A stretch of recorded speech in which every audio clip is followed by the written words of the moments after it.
karoon po ng aksidente, yung C-130 ng ating mga mahal na sundalo, okay, nakapagbigay tayo ng tulong. Pero ito, meron daw mga video, no? At parang gusto mong pasalamat. Sige. Ito po, panoodin po natin to.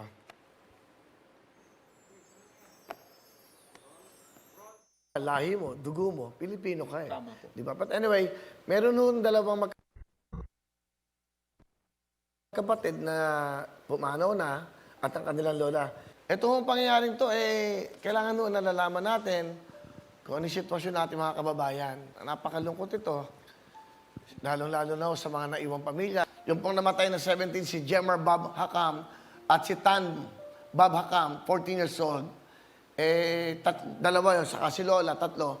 Magbibigay din po ako sa mga naulila na tigo 100,000. Assalamualaikum. Aku Amjad Idjas. Asawa ko Tiligaya Hamidan. Natawag ko na ini kasalamatahan sing kamu. Tay mauna mo na pamarayaw. Malainkan in kami ini na mga dodoakan niyo mangmansag kamu amon mura-murahan damikianin kami na dihilan kami kusog iban kaya umul mahawa. Magsukol kay mo Kuya Will. Assalamualaikum at magandang hapon po. Kami po ang mga asawang Hakam Bob at Sirmalin Bob.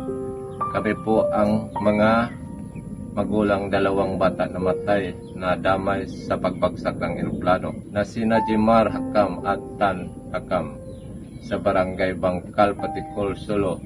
Kami po ay taos pusong nagpapasalamat ninyo, Kuya Will. Gagamitin po namin sa ginaganap na 7 days sa aming anak na matay.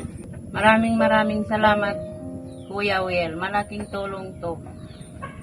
Maraming salamat po. Maraming salamat po, Kuya Will. At sa Wawa Will, sa GMA 7. Maraming salamat po. Okay. So, yan po yung mga pamilyang naulila. Si tatay, yung una, no? Ang namatay po yung asawa niya, si Lola Siligaya, no? Hamidan. At yung dalawa naman po magkapatid na nabagsakan din, yun naman ang kanyang mga magulang, nanay at tatay niya, saka yung kapatid. So, ito, yun ang malungkot na pangyayari. At isa pa hong malungkot na pangyayari, yung mga sundalo po na 49, nadagdagan pa ho yata ng isa pa na nasawi. So, 15 na ho yung nasasawi, yung nasa Panginoon na. At gumawa na rin kami ng paraan na matulungan na rin po lahat. So, yun lang ho. At ganun ho talaga ang buhay. Di ba?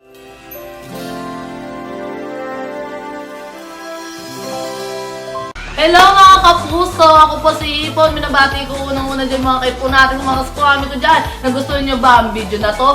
Marami pa kaming inanda para sa inyo. Mag-subscribe lang sa Wowin YouTube channel. Tsaka, don't forget to hit the, the bell button para lagi kang updated. Yun lang!